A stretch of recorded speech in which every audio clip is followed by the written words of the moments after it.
கோவையில் உள்ள பிரபலமான பள்ளியில் திருவள்ளுவர் சிலை திறப்பு விழா மிக சிறப்பாக நடைபெற்றது. கோவை குனியமுத்தூர் இடையார்பாளையம் பகுதியில் உள்ள சரஸ்வதி ராமச்சந்திரன் வித்யாலயா மெட்ரிக் மேல்நிலைப் பள்ளியில் பிஜேபி உலகத்தமிழ் சங்கத்தின் 176வது திருவள்ளுவர் சிலை திறப்பு விழா நிகழ்ச்சி வெகு விமர்சையாக நடைபெற்றது. இதில் சிறப்பு விருந்தினராக பிஜேபி உலகத்தமிழ் சங்க தலைவர் செவாலியர் கலைமாமணி விருதுகளை பெற்ற பிஜேபி குழுமத்தின் தலைவர் வி.ஜி. சந்தோஷம் அவர்கள் திருவள்ளுவரின் திருவுருவச் சிலையை திறந்து வைத்து சிறப்புரையாற்றினார்.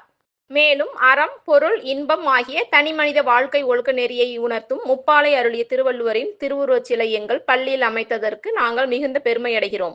அதே சமயம் எங்களது பள்ளி மாணவ மாணவிகள் மேலும் நட்பண்புகளை வளர்த்துக் கொள்வதற்கு உதவியாக இருக்கும் என்று கூறினார். விழாவில் பள்ளியின் தாளாளர் சந்தானகோபால், திருமதி சுனிதா சந்தானகோபால், உமாராணி ராஜேந்திரன், பள்ளியின் அறங்காவலர்கள் ரவீந்திரன், திருமதி கீதா ரவீந்திரன், சுதர்ஷன், திருமதி ராஜலட்சுமி சுதர்ஷன், விஜயகிருஷ்ணா, திருமதி நிரஞ்சனி விஜயகிருஷ்ணா மற்றும் பள்ளியின் முதல்வர் கருணாநிதி, பள்ளியின் துணை முதல்வர் யோகிதா, பள்ளியின் ஆசிரியர்கள், மாணவ மாணவிகள், பெற்றோர்கள் என ஏராளமானோர் கலந்து கொண்டனர். எங்களது சரஸ்வதி ராமச்சந்திரன் வித்யாலயா மெட்ரிக் மேல்நிலைப் பள்ளி குனியமுத்தூர் இடையர்பாளையம் என்னும் இடத்தில் அமைந்துள்ளது. எங்களது பள்ளியில் பிஜேபி உலக தமிழ் சங்கத்தின் தலைவர் டாக்டர் வி.ஜி. சந்தோஷம் அவர்களால் திருவள்ளுவரினுடைய திருவுருவச் சிலை திறந்து வைக்கப்பட்டது. மாணவர்களுடைய நலனுக்காகவும் மாணவர்கள் திருவள்ளுவனுடைய சிறப்புகளை பெற்றிருந்து கொள்ள வேண்டும் என்ற நோக்கத்திற்காக பள்ளி நிர்வாகம் இத்திருவுருவச் சிலையை நிறுவி வைக்கப்பட்டுள்ளது. சமுதாயத்தில் பள்ளி மாணவர்கள் நன்கு பயன்பெற வேண்டும் என்ற நோக்குடனும் நிறுவப்பட்டது.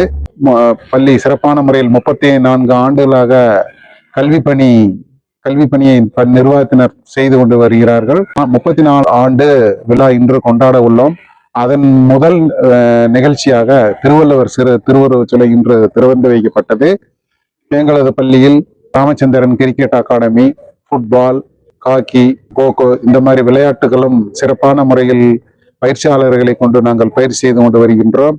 அதோடு மட்டுமல்லாமல் சிலம்பாட்டம், யோகா, மற்றபடியான கோ கரிக்குலர் ஆக்டிவிட்டிஸ் என்று சொல்லக்கூடிய ஹேண்ட் ரைட்டிங், அபாகஸ் இந்த மாதிரியான சிறப்பு பயிற்சிகளும் நாங்கள் மாணவர்களுக்கு சிறப்பாக செய்து கொண்டுள்ளோம் என்பதை மகிழ்வுடன் தெரிவித்துக் கொள்கிறேன்.